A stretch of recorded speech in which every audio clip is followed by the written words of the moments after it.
Welcome back to the Naval podcast. I've pulled out some tweets from Naval's Twitter from the last year, and we're just going to go through them. Here's actually my first question. You told me that you got an early copy of the Elon book from Eric Jorgensen. Anything surprising in there? I'm only about 20% of the way through. It's really good. It's just Elon in his own words. And I think what's striking is just the sense of independence, agency, and urgency that just runs throughout the whole thing. I don't think you necessarily learn a step-by-step process by reading these things. You can't emulate his process. It's designed for him. It's designed for SpaceX. It's designed for Tesla. It's contextual. But it's very inspiring just to see how he doesn't let anything stand in his way, how maniacal he is about questioning everything, and how he just emphasizes speed and iteration and no-nonsense execution. And so that just makes you want to get up and run and do the same thing with your company. And to me, that's what the good books do. If I listen to a Steve Jobs speech, it makes me want to be better. If I read Elon on how he executes, it makes me want to execute better. And then I'll figure out my own way. The details don't necessarily map, but more importantly, I think just the inspiration is what drives. Yeah, that's pretty interesting because I think people look to you as inspirational, yes, obviously, but also laying out principles that people actually do follow. I keep my principles high level and incomplete, partially because it just sounds better and it's easier to remember, but also just because it's more applicable. One of the problems I have with the how to get rich content is people ask me highly specific questions on Twitter in 140 or 280 characters, and I just don't have enough context to respond. These things require context. That's why I liked AirChat. That's why I liked Clubhouse. That's why I liked spoken format back when I used to do Periscopes. When people would ask me a question, then I could ask a follow-up question back to them, and they could ask me another question. We could dig through and try to get to the meat of what they were asking. And then I could say, well, given the information that I have, if I were in your shoes, I would do the following thing. But most of these situations are highly contextual. So it's hard to copy details from other people. It's the principles that apply. And so that is why I keep my stuff very high level. And in fact, I think Eric Jorgensen, the author, has done a good job of trying to break out the little quotable bits and put them in their own standalone sentences. So he's pulling tweets out of Elon's work. But I don't know. I just do my style. Elon does his. He inspires in his own way. Maybe I inspire someone in my own way. I get inspired by him. I get inspired by others. Inspiration all the way down. But when it comes to execution, you got to do it yourself. Life is lived in the arena. You only learn by doing. And if you're not doing, then all the learning you're picking up is too general and too abstract. Then it truly is hallmark aphorisms. You don't know what applies where and when. And a lot of this kind of general principles and advice is not mathematics. Sometimes you're using the word rich to mean one thing, other times you're using it to mean another thing. Same with the word wealth, same with the word love or happiness. These are overloaded terms. So this is not mathematics. These are not precise definitions. You can't form a playbook out of them that you can just follow like a computer.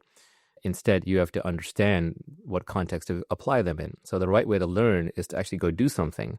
And then when you're doing it, you figure something out about how it should be done.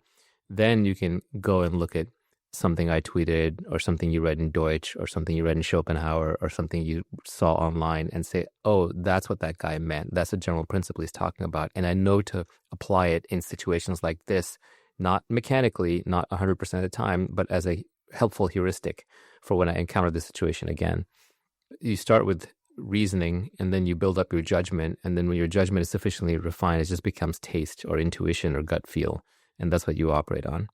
But you have to start from the specific. If you start from the general and stay at the level of the general, just reading books of principles and aphorisms and almanacs and so on, you're going to be like that person that went to university overeducated, but they're lost. They try to apply things in the wrong places.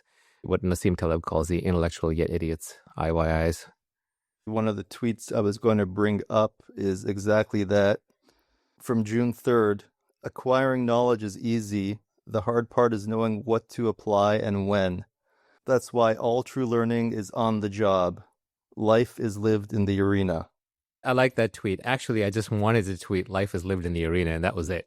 I wanted to just drop it right there. But I felt like I had to explain just a little bit more because the man in the arena is a famous quote. So I wanted to unpack a little bit from my direction. But this is a realization that I keep having over and over. I recently started another company. It's a very difficult project. In fact, the name of the company is the Impossible Company. It's called Impossible Inc. What's interesting is that it's driven me into a frenzy of learning, and not necessarily even motivated in a negative way, but I'm more inspired to learn than I have been in a long time. So I find myself interrogating Grok and ChatGPT a lot more. I find myself reading more books. I find myself listening to more technical podcasts. I find myself brainstorming a lot more. I'm just more mentally active. I'm even willing to meet more companies aside investing because I'm learning from them. And just being active makes me want to naturally learn more, and not in a way that it's unfun or causes me to burn out. So I think doing leads to the desire to learn and therefore to learning. And of course, there's the learning from the doing itself. Whereas I think if you're purely learning for learning's sake, it gets empty after a little while. The motivation isn't the same. We're biomechanical creatures. My brain works faster when I'm walking around. And you would think no, energy conservation should work slower, but it's not the case. Some of the best brainstorming is when you're walking and talking, not just sitting and talking, which is why for a while I tried to hack the walking podcast thing because I really enjoy walking and talking. My brain works better. And so the same way, I think doing and learning go hand in hand. And so if you want to learn, do. Like in most interesting, difficult things in life, the solution is indirect. That was part of the how to get rich tweet storm, which is if you want to get rich, you don't directly just go for the money. I suppose you could, like a bankster. But if you're building something of value and you're using leverage and you're taking accountability and you're applying your specific knowledge, you're going to make money as a byproduct. And you're going to create great products, you're going to productize yourself and create money as a byproduct. The same way, if you want to be happy, you minimize yourself and you engage in high flow activities or engage in activities that take you out of your own self, and you end up with happiness. By the way, this is true in seduction as well. You don't seduce a woman by walking up and saying, I want to sleep with you. That's not how it works. Same with status. The overt pursuit of status signals low status. It's a low status behavior to chase status because it reveals you as being lower in the status hierarchy in the first place. It's not the fact that everything has to be pursued indirectly. Many things are best pursued directly. If I want to drive a car, I get in, I drive the car. If I want to write something, then just sit down and write something. But the things that are either competitive in nature or they seem elusive to us, part of the reason for that is that those are the remaining things that are best pursued indirectly. From April 2nd, when you truly work for yourself, you won't have hobbies, you won't have weekends, and you won't have vacations, but you won't have work either. This is the paradox of working for yourself, which every entrepreneur or every self-employed person is familiar with, which is that when you start working for yourself, you basically sacrifice this work-life balance thing. You sacrifice this work-life distinction. There's no more 9 to 5. There's no more office. There's no one who's telling you what to do. There's no playbook to follow. At the same time, there's nothing to turn off. You can't turn it off. You are the business. You are the product. You are the work. You are the entity. And you care. If you're doing something that's truly yours, you care very deeply. So you can't turn it off. And that's the curse of the entrepreneur. But the benefit of the entrepreneur is that if you're doing it right, if you're doing it for the right reasons with the right people in the right way, and if you can set aside the stress of not hitting your goals, which is real and hard to set aside, then it doesn't feel like work. And that's when you're most productive. You're basically only measured on your output and you're only held up to the bar that you raise for yourself. So it can be extremely exhilarating and freeing. And this is why I said a long time ago that a taste of freedom can make you unemployable. And so this is exactly that taste of freedom. It makes you unemployable in the classic sense of 9 to 5 and following the playbook and having a boss. But once you have broken out of that, once you've walked the tightrope without a net, without a boss, without a job, and by the way, this can even happen in startups, in a small team where you're just very self-motivated, you get what look like huge negatives to the average person, that you don't have weekends, you don't have vacations, and you don't have time off, you don't have work-life balance. But at the same time, when you are working, it doesn't feel like work. It's something that you're highly motivated to do, and that's the reward. And net, I do think this is a one-way door. I think once people experience working on something that they care about with people that they really like in a way they're self-motivated, they're unemployable. They can't go back to a normal job with a manager and a boss and a check-ins and 9 to 5 and, show up this day, this week, sit in this desk, commute at this time.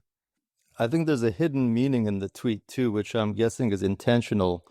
It starts off with, when you truly work for yourself, which I'm guessing most people are going to take that to mean you're your own boss. But the other way that I read it is that you are working for yourself. So your labor is in expression of who and what you are. It's self-expression. And that's not an easy thing to figure out.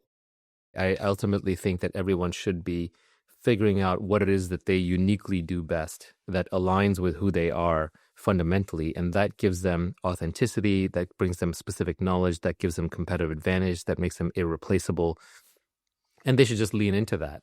And sometimes you don't know what that is until you do it. So this is life lived in the arena. You're not going to know your own specific knowledge until you act, and until you act in a variety of difficult situations.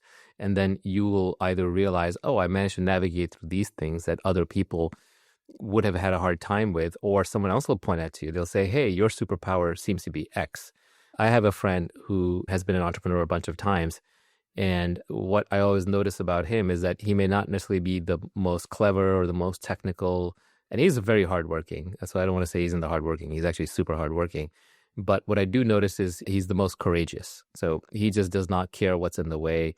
Nothing gets him down. He's always laughing or smiling. He's always moving through it. And this is the kind of guy that 100 years ago, you would have said, oh, he's the most courageous. Go charge that machine gun nest. He would have been good for that. But in an entrepreneurship context, he's the one who can keep beating his head against the sales wall and just calling hundreds of people until finally one person says yes. So he'll call 400 people and get 399 no's, and he's fine with one yes. And that's enough. Then he can start iterating and learning from there. So that's his specific knowledge. It is knowledge. It's a capability that he knows that he's okay with it. There's an outcome on the other side that he's willing to go for. And that's a superpower. Now, maybe if he can develop that a little further or combine it with something else, or maybe even just apply it where it's needed, that makes him somewhat irreplaceable. And so you find your specific knowledge through action, by doing. And when you are working for yourself, you will also naturally tend to pick things and do things in a way that aligns with who you are and what your specific knowledge is. For example, if you look at marketing, marketing is an open problem. People try to solve marketing in different ways. Some people will create videos, some people will write or tweet, some people will literally stand outside with a sandwich board, some people will go make a whole bunch of friends and just throw parties and spread by word of mouth. Now, it may be the case that for your business, one of those is much better than others, but the most important thing is picking a business that is congruent with whichever one you like to do. So, for example, I have a lot of friends approach me and say, hey, let's start a podcast together. And I'm like, do you genuinely enjoy talking a lot? Because if you don't, you're not going to enjoy the parts of the podcast and you're not going to be the best at it. They're just trying to market. And so they start a podcast, they do 2 or 3 episodes, and then eventually they drop off. They drop off because, firstly, they don't enjoy podcasting. I don't mean like enjoy a little bit. You have to enjoy it a lot. If you're going to be the top at it, you have to be almost psychopathic at the level at which you enjoy the thing. And so they'll record a few episodes, and then their readers or their listeners will pick up on, actually, this person's just asking a bunch of questions and doesn't seem to really enjoy it and is doing the podcast equivalent of looking at their watch. Whereas someone like Joe Rogan, he's so immersed, he's so into talking to all these weird people that he has on his podcast that the guy would be doing it even if he had no audience. And he was doing it when he had no audience, when he was on Ustream with just him and live streaming late at night on one random website. It's no coincidence he's the top podcaster. So when you're marketing, you want to lean into your specific knowledge and into yourself. If you enjoy talking, then try podcasting. Maybe you enjoy talking in a more conversational tone, in which case you try a live network like a Twitter Spaces. Maybe you enjoy writing. If you like long-form writing, Substack. If you like short-form writing, X. If you like really long-form writing, then maybe a bunch of blog posts that turn into a book. If you enjoy making videos, then maybe you use one of the latest AI models and you make some video and you overlay onto it. But you have to do what is very natural to you. And part of the trick is picking a business where the thing that is natural to you lines up nicely, or picking a role within that business, or picking a co-founder in that business. It is a fit problem. It is a matching problem. And the good news is, in the modern world, there are unlimited opportunities. There are unlimited people. There are unlimited venues. There are unlimited forms of media. There's just an unlimited set of things to choose from. So how are you going to find the thing that you're really good at? You're going to try everything, and you're going to try everything because you're going to do. You're going to be in the arena. You're going to be trying to tackle and solve problems. So the first time you do it, you might do a whole bunch of things you don't enjoy doing, and you may not do them well. But eventually you'll hone down on the thing that you really like to do, and then you'll hopefully find that fit. We talked about in the past how become the best in the world at what you do. Keep redefining what you do until this is true. And Akira made a song out of it. Akira the Don, God bless him. And I think that's absolutely true. You want to be the best in the world at what you do, but keep redefining what you do until that's true. And the only way that redefining is going to work is through the process of iteration, through doing. So you need that carrot, you need that flag, you need that reward at the end to pull you forward into doing. And you need to iterate. And iterate does not mean repetition. Iterate is not mechanical. It's not 10,000 hours. It's 10,000 iterations. It's not time spent. It's learning loops. And what iteration means is you do something and then you stop and you pause and you reflect. You see how well that worked or did not work. Then you change it. Then you try something else. Then you pause, reflect, see how well it did. And then you change it and you try something else. And that's the process of iteration. And that's the process of learning. And all learning systems work this way. So evolution is iteration, where there's mutation, there's replication, and then there's selection. You cut out the stuff that didn't work. This is true in technology and invention, where you will innovate, you'll create a new technology, and then you try to scale it, and either to survive in the marketplace or it'll get cut out. This is true, as David Deutsch talks about, in The Search for Good Explanations. You make a conjecture. That conjecture is subject to criticism, and then the stuff that doesn't work is weeded out. And this is the true scientific method. It is all about finding what is natural for yourself and doing it by living life in the arena, high agency process of iteration until you figure it out. And then you're the best in the world at it, and it is just being yourself. Let's talk about one more tweet, which I liked when I first saw it, or I might have retweeted it. I think people retweet things when they see something that they haven't figured out how to say yet, but they knew in their head, but it's just implicit. It hadn't been made explicit. I think that's when people are like, I need to retweet this. So this one was January 17, blame yourself for everything and preserve your agency. From my end, it's like, take responsibility for everything. And in the process of taking responsibility for something, you create and preserve the agency to go solve that problem. If you're not responsible for the problem, there's no way for you to fix the problem. Just to address your point of how it was something you already knew, but phrased in a way that you liked, Emerson did this all the time. He would phrase things in a beautiful way, and you would say, oh, that's exactly what I was thinking and feeling, but I didn't know how to articulate it. And the way he put it was, he said, in every work of genius, we recognize our own rejected thoughts. They come back to us with a certain alienated majesty. And I just love that line. It's what I try to do with Twitter, which is I try to say something true, but in an interesting way. And not only just true and interesting way to say it, but also it has to be something that really has emotional heft behind it. It has to have struck me recently and been important to me. Otherwise, I'm just faking it. I don't sit around trying to think up tweets to write. It's more that something happens to me, something affects me emotionally, and then I synthesize it in a certain way. I test it. I'm like, is this true? And if I feel like it's true or mostly true or true in the context that I care about, and if I can say it in some way that'll help me stick in my mind, then I just send it out there. And it's nothing new for the people who get it. If it's not said in an interesting way, then it's a cliche. Or if they've heard it too much, it's a cliche. But if it's said in an interesting way, then it may remind them of something that was important, or it might convert their specific knowledge, or it might be a hook for converting their specific knowledge into more general knowledge in their own minds. So I find that process useful for myself, and hopefully others do too. Now, for the specific tweet, I just noticed this tendency where people are very cynical, and they'll say all the wealth is stolen, for example, by banksters and the like, or crony capitalists or what have you, or just outright thieves or oligarchs. You can't rise up in this world if you're X. You can't rise up in this world if you're a poor kid. You can't rise up in this world if you are from this race or ethnicity, if you were born in that country, or if you're lame or crippled or blind or what have you. And the problem with this is that, yes, there are real hindrances in the world. It is not a level playing field, and fair is something that only exists in a child's imagination and cannot be pinned down in any real way.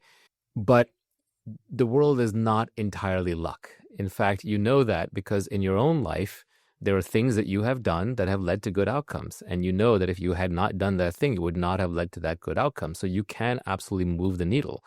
And it's not all luck. And especially the longer the time frame you're talking about, the more intense the activity, the more iteration you take, and the more thinking and choice you apply into it, the less luck matters. It recedes into the distance.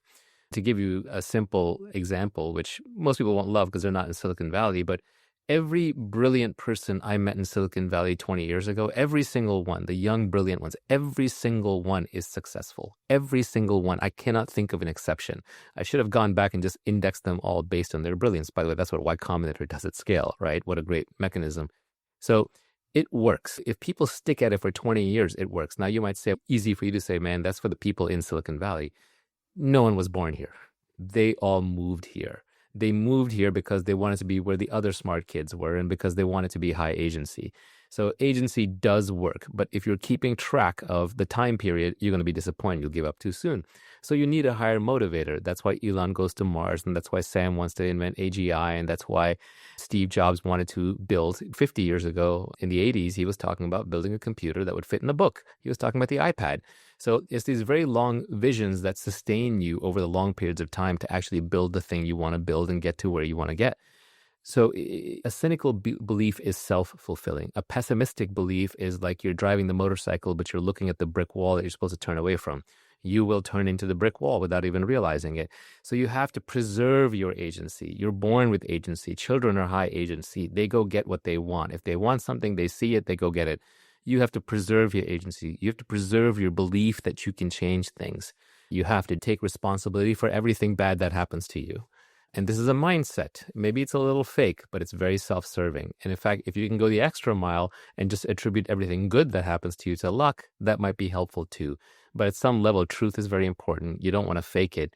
From what I have observed, the truth of the matter is people who work very hard and apply themselves and don't give up and take responsibility for the outcomes on a long enough time scale end up succeeding in whatever they are focused on. And every success case knows this. Richard Feynman used to say that he wasn't a genius. He was just a boy who applied himself and worked really hard. Yeah, he was very smart, obviously, but that was necessary but not sufficient. We all know the trope of the smart, lazy guy. And I like to harass all of my friends, including Nivi, that one of the problems I noticed with these guys, you're just operating way below potential. Your potential is so much higher than where you are. You have to apply some of that into kinetic. And ironically, that will raise your potential because we're not static creatures, we're dynamic creatures, and you will learn more. You will learn by doing. So just stop making excuses and get in the ring. You also like Schopenhauer. What have you learned from Schopenhauer, or is there anything surprising in his work? Oh, Schopenhauer is not for everybody. And there are many different Schopenhauers. Like he wrote quite a bit, and you could read his more obscure philosophical texts like The World is Will and Idea, where he was writing for other philosophers, or you could read his more practical stuff like On the Vanity of Existence. He was one of the few people in history who wrote unflinchingly. He wrote what he believed to be true. He wasn't always correct, but he never lied to you, and that comes across. He thought about things very deeply. He didn't care that much what people thought of him. All he knew was what I'm writing down, I know to be true. He also didn't put on any airs. He didn't use fancy language. He didn't try to impress you. People call him a pessimist. I don't think that's entirely fair. I think his worldview could be interpreted as pessimistic, but I just read him when I want to read a harsh dose of truth. What Schopenhauer did uniquely for me is that he gave me complete permission to be me. He just did not care at all what the masses thought, and his disdain for common thinking comes out. Now, I don't necessarily share that. I'm a little bit more of a egalitarian than he was, but he really gives you permission to be yourself. So if you're good at something, don't be shy about it. Accept that you're good at something. And that was hard for me because we all want to get along. If you want to get along in a group, you don't want to stand out too much. You know, it's the old line, the tall poppy gets cut. But if you're going to do anything exceptional, you do have to bet on yourself in some way. And if you're exceptional at something, that does require you acknowledging that you're exceptional at it, or at least trying to be, and not worrying about what other people think. Now, you don't want to be delusional either. Anyone who's been in the investing business is constantly hit by people who say, I'm so great at something, and they're a little delusional. No, you don't get to say you're exceptional at something. Other people get to say you're exceptional at something, and your mom doesn't count. Feedback from other people is usually fake. Awards are fake. Critics are fake. Kudos from your friends and family are fake. They might try to be genuine, but it's lost in such a sea of fakeness that you're not going to get real feedback. Real feedback comes from free markets and nature. Physics is harsh. Either your product worked or it didn't. Free markets are harsh. Either people buy it or they don't. But feedback from other people is fake. You can't get good feedback from groups because groups are just trying to get along. Individuals search for truth. Groups search for consensus. A group that doesn't get along decoheres, it falls apart. And the larger the group, the less good feedback you're going to get from it.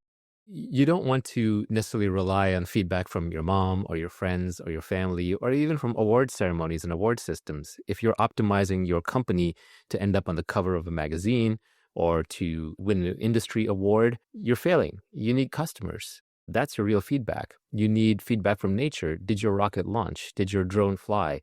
Did your 3D printer print the object within the tolerances that it was supposed to, in the time it was supposed to, in the cost budget that it was supposed to? It's very easy to fool yourself. It's very easy to be fooled by others. It is impossible to fool Mother Nature. Unlike Schopenhauer, you're an industrial philosopher, like an industrial designer. Your philosophy is designed for the masses. Like everybody else on Twitter, we're philosophizing for wide adoption. People suggest you read the great books, read Aristotle and Wittgenstein and all the supposedly great philosophers. I've read almost all that stuff, and I've gotten very little value from it. Where I have gotten value is the philosophizing of people on Twitter, like you. Anybody who wants to read philosophy, I would just tell them to skip it and go read David Deutsch. You're not wrong. I can't stand any of the philosophers you talked about. I don't like Plato either. Every other piece of philosophy I picked up and put down relatively quickly because they're just making very obscure arguments over minutiae and trying to come up with all-encompassing theories of the world. Even Schopenhauer falls into that trap. When he tries to talk to other philosophers, he's at his worst. When I like him is in his shorter essays. That's where he almost writes like he's on Twitter. He would have dominated Twitter. He has high density of ideas, very well thought through, good minimal examples and analogies. You can pick it up, read one paragraph, and you're thinking for the next hour. I think I'm a better writer, a better thinker, and a better judge of people and character thanks to what I read from him. Now, he's writing from the early part of the 19th century. Whenever he wanders into topics that are scientific or medical or political, he's obviously off base. That stuff doesn't apply anymore.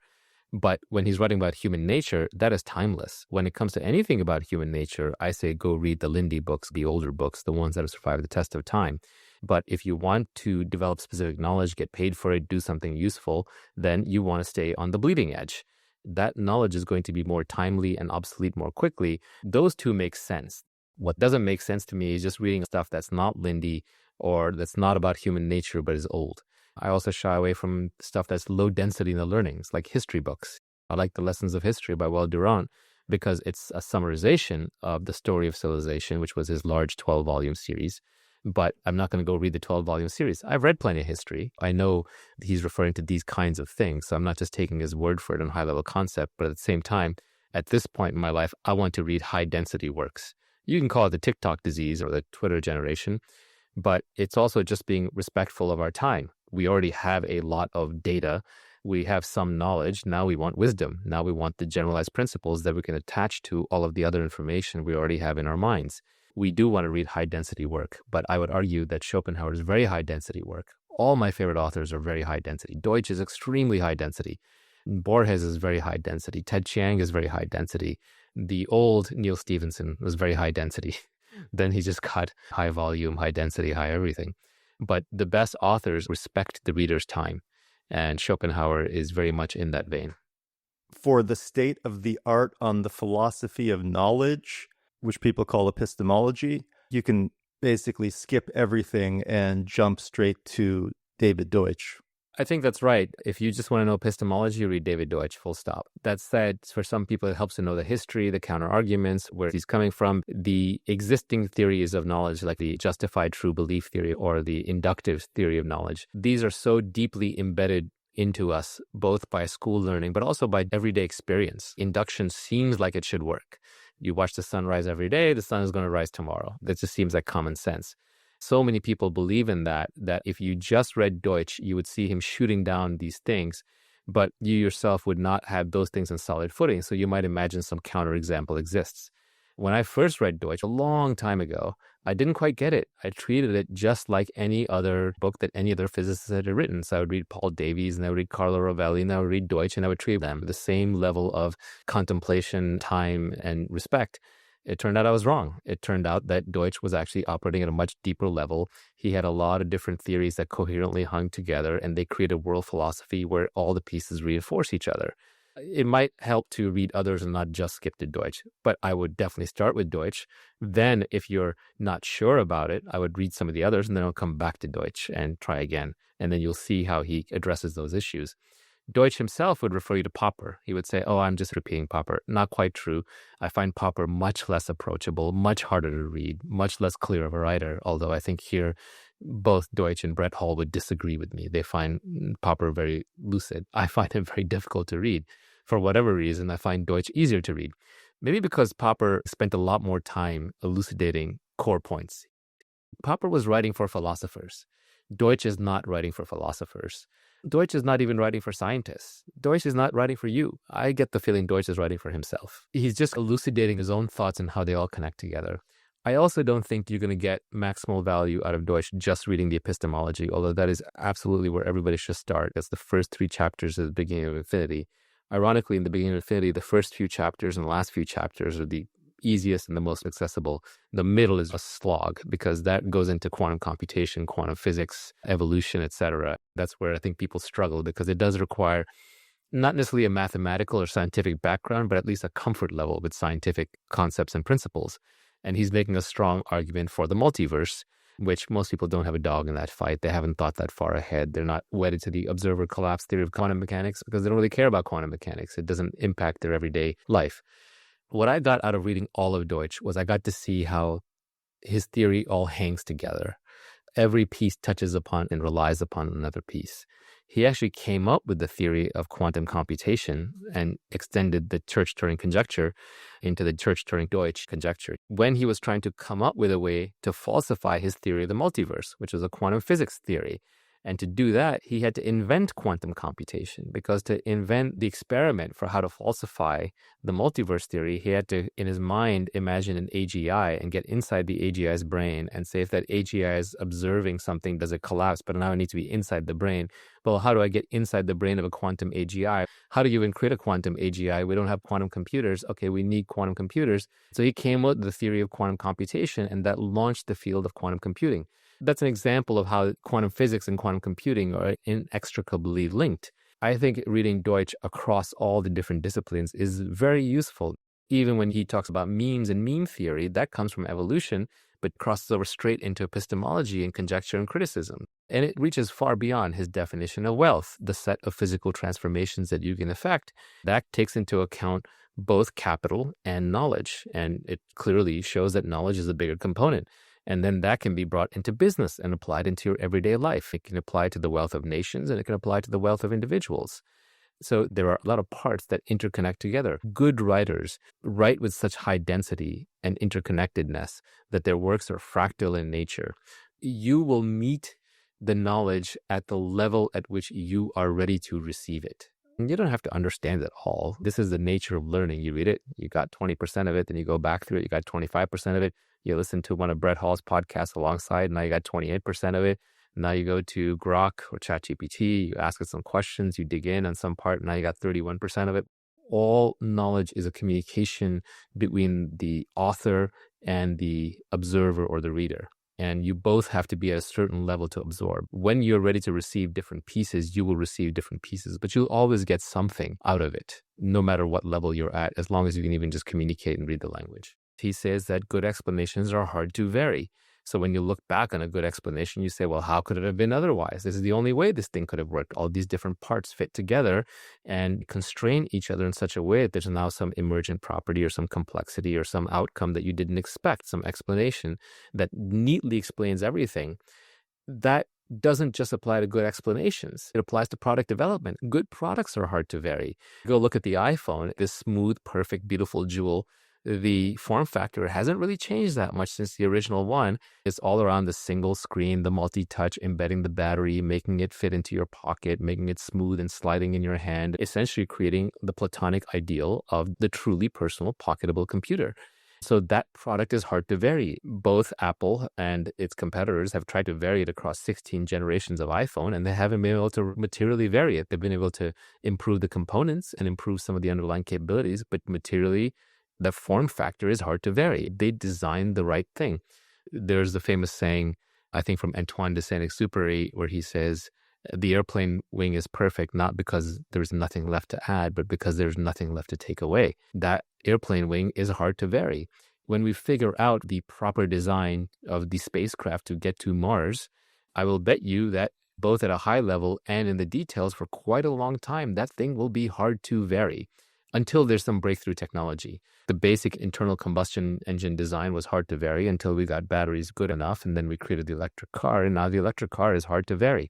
In fact, there's a complaint now among some designers that in modern society, products and objects are starting to look all the same. Is that because of Instagram? Why is that? Well, at least in the car case, they all look like they've been through a wind tunnel design because that is the most efficient design. The reason they all look swoopy and streamlined is because they're all going through a wind tunnel and they're trying to find the thing that cuts through the air with minimal resistance. And so they do all end up looking the same because that design is hard to vary without losing efficiency. We've all seen the pictures of the Raptor engine for the SpaceX rockets. And if you look at the various iterations, they go from easy to vary to hard to vary because the most recent version just doesn't have that many parts that you can fool around with. The earlier versions have a million different parts where you could change the thickness of it, the width of it, the material, and so on. The current version barely has any parts left for you to do anything with.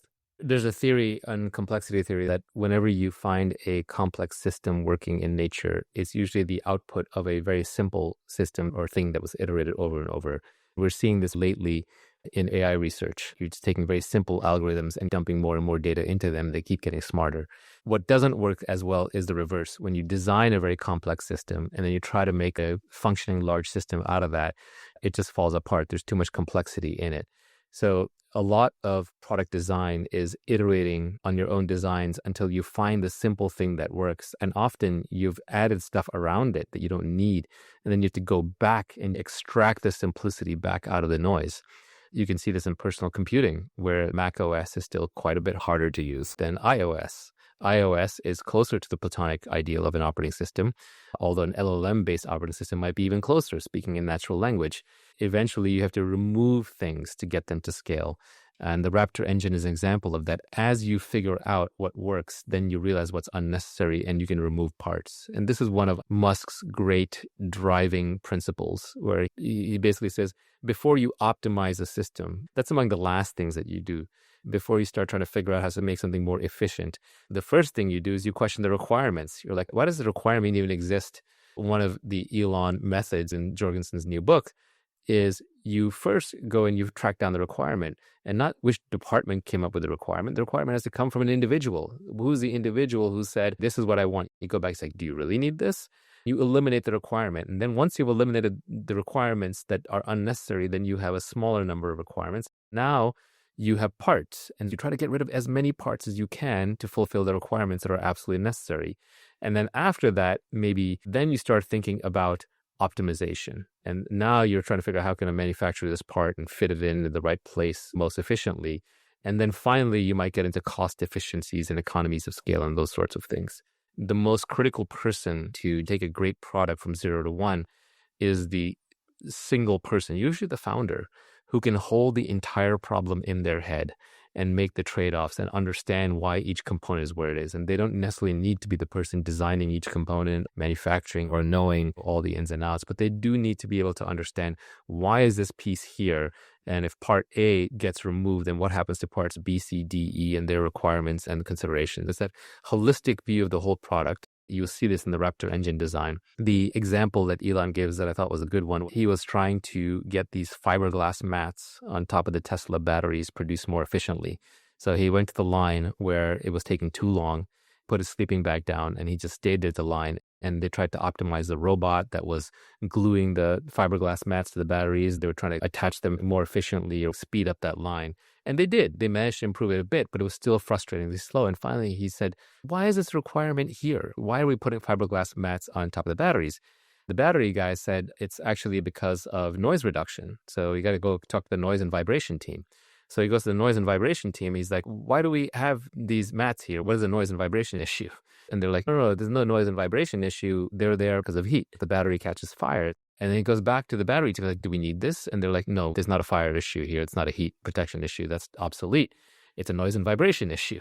they had each been doing things the way they were trained to do and the way things had been done. They tested it for safety, and they tested it by putting microphones on there and tracking the noise, and they decided they didn't need it. And so they eliminated the part. This happens a lot with very complex systems and complex designs. It's funny. Everybody says I'm a generalist, which is their way of copping out on being a specialist. But really what you want to be is a polymath, which is a generalist who can pick up every specialty, at least to the 80-20 level, so they can make smart trade-offs. The way that I suggest people gain that polymath capability, being a generalist that can pick up any specialty, is if you are going to study something, if you are going to go to school, study the theories that have the most reach. I would summarize that further and just say study physics. Once you study physics, you're studying how reality works. And if you have a great background in physics, you can pick up electrical engineering, you can pick up computer science, you can pick up material science, you can pick up statistics and probability, you can pick up mathematics because it's part of it, it's applied. The best people that I've met in almost any field have a physics background. If you don't have a physics background, don't cry. I have a failed physics background. You can still get there the other ways, but physics trains you to interact with reality, and it is so unforgiving that it beats all the nice falsities out of you. Whereas if you're somewhere in social science, you can have all kinds of cuckoo beliefs. Even if you pick up some of the abstruse mathematics they use in social sciences, you may have 10% real knowledge, but you may have 90% false knowledge. The good news about physics is you can learn pretty basic physics. You don't have to go all the way deep into quarks and quantum physics and so on. You can just go with basic balls rolling down a slope, and it's actually a good backgrounder. But I think any of the STEM disciplines are worth studying. Now, if you don't have the choice of what to study and you're already past that, just team up with people. Actually, the best people don't necessarily even just study physics. They're tinkerers, they're builders, they're building things. The tinkerers are always at the edge of knowledge because they're always using the latest tools and the latest parts to build the cool things. So it's the guy building the racing drone before drones are a military thing, or the guy building the fighting robots before robots are a military thing, or the person putting together the personal computer because they want the computer in their home and they're not satisfied going to school and using the computer there. These are the people who understand things the best and they're advancing knowledge the fastest.